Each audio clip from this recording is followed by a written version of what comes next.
What's up YouTube? Today I want to show you a really cool workflow hack that I figured out for sidechaining your bass. So before I get those comments that say this isn't real sidechain, I know this is the more LFO tool sidechain that we see in more modern music production. That being said, let's dive in and have a look. So this type of bass sidechaining I used to do in LFO tool, although I find the interface a little bit clunky. The ability to snap is not as cool as something like, for example, in Snap Heap. That being said, you could get the same results. As long as you have the same shape, modulating the same similar kind of parameters, like a gain or a volume or whatever the case is, you get the same results. The reason I've been doing it in Snap Heap is just because I find that the interface is a little bit easier, because we could highlight all of these and then snap to specific points. So with bass sidechain, I generally have a kind of more squared pattern like this, with rounded edges, just so that there's no click. Essentially what we're doing is we're just using this to kind of change the volume of that first bass note, you know? We don't want too much of a curved sidechain like this, because that gives it too much of a rounded feel. You know, we want more of a straight groove for sidetrance especially. So generally we would do this kind of shape, right? So the problem with this though is, even though it's much easier than the LFO tool system, it still requires a couple of clicks. So being able to just load a project and quickly dial in the right amount of sidechain for your particular bass sound that you're working on just took a few more steps than I think was necessary. And I think I figured out the key to be able to do this with just one knob. So bear in mind, you can do this with both Snap Heap and its modulators, and you can also do this with the native stuff inside Bitwig, which I'm going to get into a little bit later on in the video. So the key for this is, instead of using LFOs, we use LFO tables. And then what we want to do is we want to actually draw in a wave table to morph between those two different extreme shapes, like I was showing you with the LFO. So first thing we want to do is we want to set this to sync, and we want to sync this to 1/4, so that it's at the same rate as the kick drum in our project. We want to turn the smooth down over here. Okay. Then what we're going to do is we want to open this up, and we want to create a new wavetable. And then we can click on the pen tool over here. And then this allows us to actually draw in curves. What we want to do is we want to draw in something very similar. I'm just going to snap this like this. And we want to draw in something very similar to what we had in that LFO shape that I was showing you. Just going to quickly draw in something like this. We can just fine tune it in a moment. Now what we want to do is we can actually zoom in here right up unto like the maximum point here, and we can hold control to unsnap, and we can just dial in the kind of perfect amount of sidechain that we want over here. So one thing to note is, because of the way that the wavetables are generated, you might sometimes have a bit of a peak at the end here. So you might just want to add another value like this.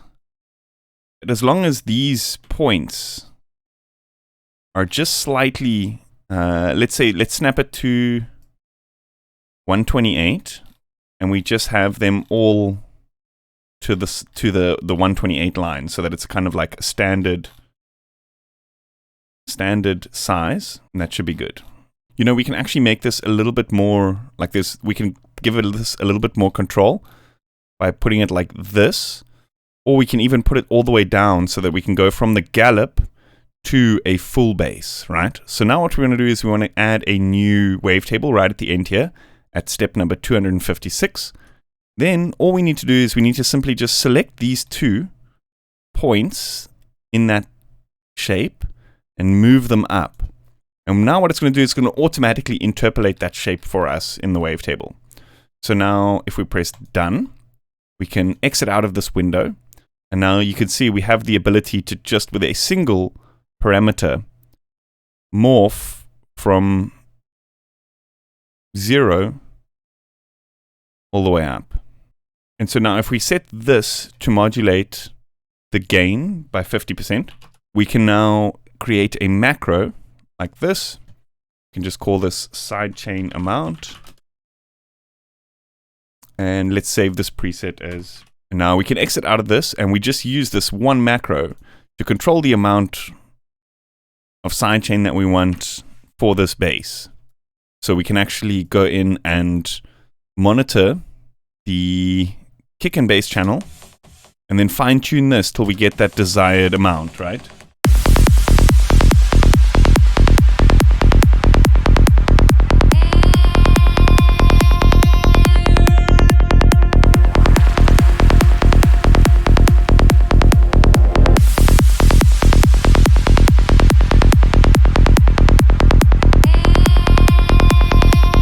And so there's a little thing with the wave table or LFO tables in Snapheap, Faceplant, etc., where the interpolation creates a bit of smoothing at the beginning there. I don't know if you saw that in the editor. But if we just set the phase to 1 degree, it fixes that.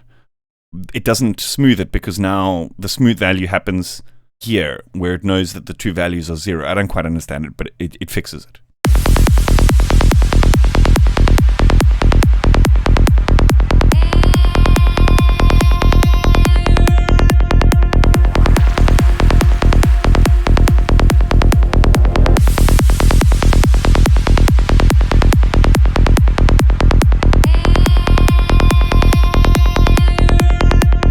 This should actually be the other way around, because more sidechain means less of that first note, actually.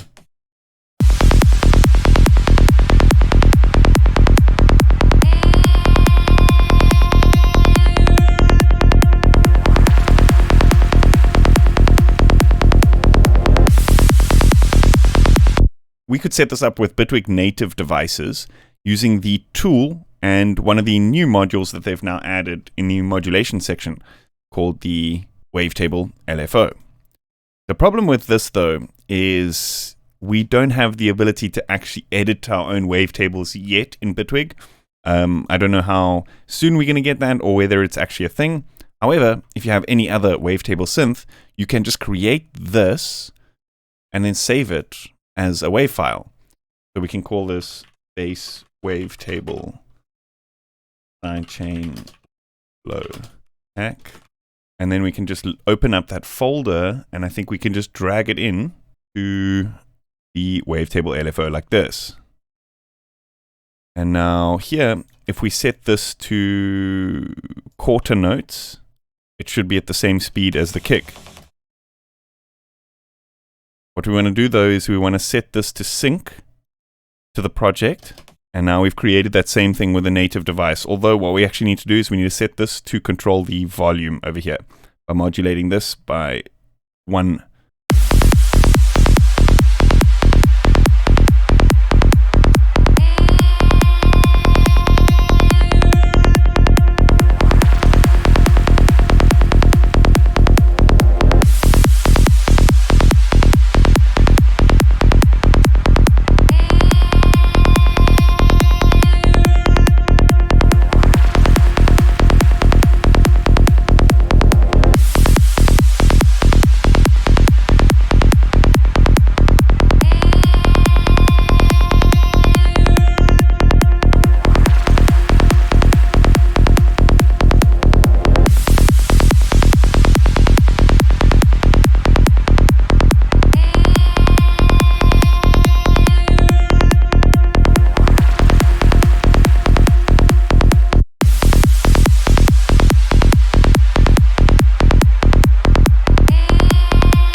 And now what we can do here is we can set up a macro, and then this can control the amount of sidechain here.